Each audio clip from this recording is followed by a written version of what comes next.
Aliens, اگر وہ مخلوق جسے سائنس صدیوں سے ایلینز کے نام سے ڈھونڈ رہی ہے وہی یاجوج ماجوج ہوں جن کا ذکر قرآن کریم نے بہت پہلے کر دیا تھا، پہلی نظر میں یہ خیال عجیب لگتا ہے، لیکن جتنا آپ اس بارے میں سوچتے جائیں اتنا ہی سوال مزید دلچسپ ہو جاتا ہے۔ ذرا ایک لمحے کو ٹھہر کر سوچیں، اب تک سائنس 5500 سے زیادہ ایسے پلانٹس کی تصدیق کر چکی ہے جو ہمارے سورج کے علاوہ دوسری دنیاؤں دوسرے سولر سسٹم میں گھوم رہے ہیں۔ ان میں سے درجنوں پلانٹس اس جگہ پر ہیں جسے ہم قابل رہائش یا ہیبیٹیبل زون کہتے ہیں، جہاں پانی لیکوڈ حالت میں رہ سکتا ہے، یعنی زندگی کے لیے بنیادی شرط پوری ہو سکتی ہے۔ ان سب میں ایک نام بار بار سائنسدانوں کے گفتگو میں آتا ہے، کیپلر 452b۔ یہ ہمارے زمین سے بڑا ہے، سورج جیسی ہی ایک تیز روشنی والے ستارے کے گرد گھومتا ہے اور اتنے مناسب فاصلے پر ہے کہ وہاں زندگی کے آثار بن سکے۔ اگر کہیں اس کائنات میں زمین کا کزن موجود ہو تو شاید یہی وہ جگہ ہے۔ اور اب بات یہاں سے اور دلچسپ ہو جاتی ہے۔ ہر چند سال بعد ہماری دوربینیں آسمان سے کچھ ایسا پکڑ لیتی ہیں جو سائنسدانوں کو چونکا دیتا ہے۔ کہیں سے آنے والی ریڈیو لہریں کی اچانک تیز جھپٹ، یا دور خلا سے آنے والے دہرائے جانے والے سگنلز جن کا مطلب آج تک پوری طرح سائنس سمجھ ہی نہیں پائی۔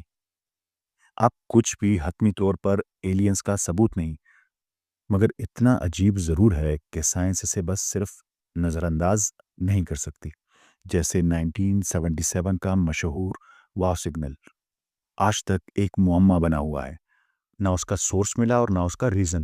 اور حالیہ برسوں میں تو مزید حیرت انگیز چیزیں سامنے آئیں، جیسے فاسٹ ریڈیو برسٹ FRBs، روشنی کے برسوں کے فاصلے سے آنے والے انتہائی طاقتور لہریں جن میں سے کچھ بار بار وہی پیٹرن دہراتی ہیں، جیسے کوئی دور سے کوئی کوڈ، کوئی میسج، کوئی سگنل بھیج رہا ہو۔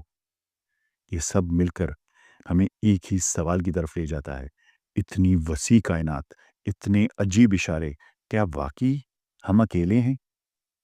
یہ وہی سوال ہے، یہ وہی سلسلہ ہے جسے ہم پچھلی 2 قسطوں سے سمجھنے کی کوشش کر رہے ہیں، اور یہ جاننے کی کوشش کر رہے ہیں کہ کیا قرآن کریم نے کہیں زندگی کے زمین سے باہر موجود ہونے کا اشارہ دیا ہے؟ اور اس مقصد کے لیے ہم نے حضرت ذوالقرنین کے سفر کو سمجھنا شروع کیا، اور پچھلی 2 اقساط میں ہم نے اس بات پہ بحث کی کہ حضرت ذوالقرنین نے اپنے 2 حیران کر دینے والے سفر مکمل کر لیے۔ دونوں دفعہ وہی سبب وہی الہی راستہ، ایک ایسا کاسمک روٹ جو انہیں آگے کھینچتا ہے، ایک ایسا راستہ جن پر ان کا کوئی اختیار نہیں، جو انہیں ایسے لے جاتا ہے جیسے گریوٹی روشنی کو کھینچ لیتی ہے۔ آج ہم ان کے تیسرے سفر کے بارے میں بات کریں گے۔ ان کے تیسرے سفر میں وہ ایک ایسی جگہ پہنچتے ہیں جسے قرآن کریم بین السدین کہتا ہے، یعنی 2 پردوں یا 2 رکاوٹوں کے درمیان۔ عام طور پر لوگ فوراً اسے پہاڑ سمجھ لیتے ہیں، مگر عربی لفظ خود اتنا سادہ نہیں۔ قرأت میں فرق کے مطابق یہ لفظ سدہ بھی ہو سکتا ہے، یعنی ایسا پردہ، دھند، بادل یا غیر مرئی رکاوٹ، اور سدہ بھی ہو سکتا ہے، یعنی ٹھوس دیوار۔ یہی لفظ سورہ یاسین میں بھی آتا ہے، جہاں اللہ تعالیٰ فرماتے ہیں کہ ہم نے ان کے آگے اور پیچھے ایک سدہ بنا دی ہے۔ ظاہر ہے کہ وہ اینٹوں کی دیوار نہیں تھی، بلکہ ایک ایسی رکاوٹ جو نظر کو اور شعور کو دھندلا دے۔ تو حضرت ذوالقرنین کس چیز کے 2 پردوں کے بیچ سفر کر رہے تھے؟ فلکیات، کاسمولوجی، ایسٹرونومی میں اس کی سب سے قریبی مثال نیبیولا ہے، گیس اور گرد دھول کے دیو ہیکل بادل، روشنی کو نگل لینے والے، اندر سے چمکتے ہوئے، کبھی ایک دوسرے کے سامنے 2 عظیم پردوں کی طرح کھڑے ہیں، جیسے ہمارے یونیورس میں ڈبل ہیلکس نیبیولا۔ اب سوچیں، حضرت ذوالقرنین ایک ایسے سیارے پر پہنچتے ہیں جو 2 ایسے ہی کاسمک کلاؤڈز کے درمیان گھرا ہوا ہے، اور وہاں کے لوگ بات سمجھنے میں کمزور۔ شاید ماحول نے ان کی ذہنی ساخت بدل دی، شاید ارتقائی راستہ مختلف تھا، لیکن ایک بات واضح ہے، یہ دنیا زمین جیسی نہیں تھی۔ وہاں لوگوں کا خوف کیا تھا؟ یہ لوگ ڈرے ہوئے تھے۔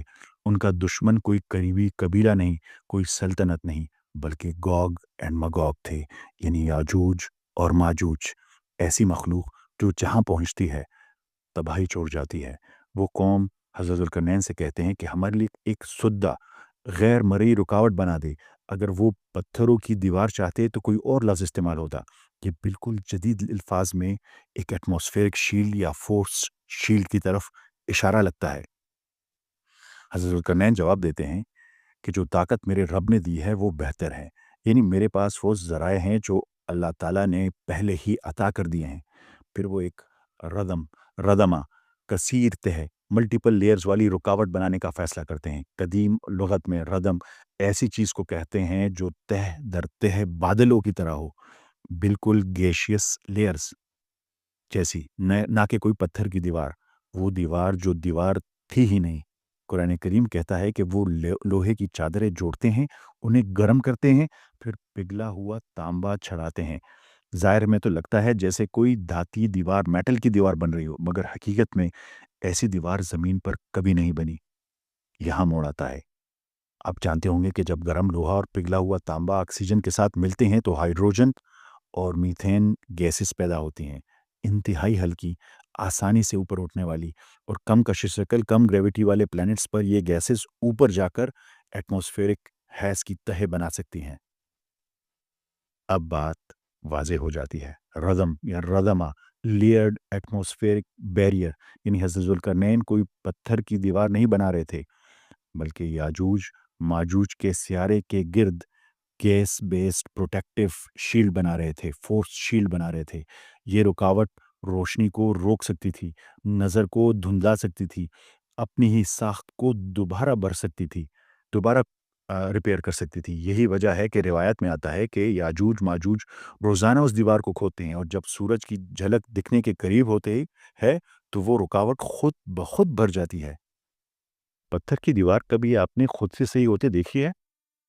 مگر گیس کی لیئرز ہمیشہ بدلتی، پھیلتی، سکڑتی رہتی ہیں اور روشنی کو بھی روک سکتی ہیں۔ جب بھی اللہ تعالیٰ کا حکم ہوگا تو یہ رکاوٹیں ٹوٹ پڑیں گی اور یاجوج ماجوج ہر بلندی سے نکلتے چلے آئیں گے۔ جیسے سورہ انبیاء میں ہے، اگر یہ زمین کی کوئی دیوار ہوتی تو نہ اس کے پیچھے اربوں مخلوقات چھپ سکتی تھی، نہ زمین اس کے اوپر، نہ جہاز اس کے اوپر سے گزرنے سے رک سکتا تھا، نہ وہ خود بخود ٹھیک ہو سکتی تھی۔ اور احادیث میں یاجوج ماجوج کی جسمانی شکلیں، کانوں کے سائز، افزائش کے رفتار، سب کچھ انسانی دنیا سے بالکل الگ لگتا ہے۔ یہ سب ایک ایکسٹرا ٹیریسٹریل ورلڈ کی تصویر بناتا ہے۔ حضرت ذوالقرنین کے تینوں سفر، ہر بار سبابہ یعنی آسمانی راستہ، کاسمک روٹ، اور ہر بار ایک عجیب نیا مکان، ایک بلیک ہول کا کنارہ، ایک ستاروں کے پیدا ہونے کا علاقہ، دو نیبیولا کے درمیان کا سیارہ، اور ایک ایسی دنیا جہاں ایک مخلوق قید ہو جو انسانی دنیا سے بالکل مختلف ہو۔ یہ سب اسی پیغام کا تسلسل ہے جو حضرت موسیٰ اور حضرت خضر کی داستان میں دیا گیا تھا۔ یعنی ہر چیز کا راز فوراً سمجھ نہیں آتا، کچھ حقیقتیں پردوں میں چھپی ہوتی ہیں۔ حضرت ذوالقرنین کی کہانی بھی انسان کی نظروں کے دائرے سے آگے جھانکنے کی دعوت ہے۔ پر ہم صرف ریسرچرز ہیں اور ہمارا علم بہت محدود ہے۔ ہم تو بس اس حکم الہی پر چلنے کی کوشش کر رہے ہیں جس میں اللہ تعالیٰ ہم سے فرماتا ہے، افلا یتدبرون القرآن، کیا یہ لوگ قرآن کریم میں غور و فکر نہیں کرتے؟ سورہ نساء کی آیت نمبر 82۔ اس کے علاوہ جگہ جگہ پہ فرمایا، بے شک آسمان اور زمین کی تخلیق میں عقل مندوں کے لیے بڑی نشانیاں ہیں، جسے سورہ آل عمران کی آیت نمبر 190 میں۔ ہم انہی دو دروازوں سے سیکھنے کی کوشش کر رہے ہیں، یعنی ایک قرآن کی آیات سے اور دوسرا کائنات کی آیات سے۔ جتنا سمجھ آیا وہ آپ کے سامنے رکھ دیا، لیکن اصل اور کامل علم وہ صرف اللہ تعالیٰ کے پاس ہے۔ اللہ تعالیٰ ہماری کوتاہیوں کو معاف کرے اور ہم سب کو اس راستے پر لگائے جس پہ اللہ ہم سے راضی ہو۔ آپ سب کی سماعتوں کا بہت شکریہ۔ ملتے ہیں اگلی قسط میں۔ اللہ حافظ۔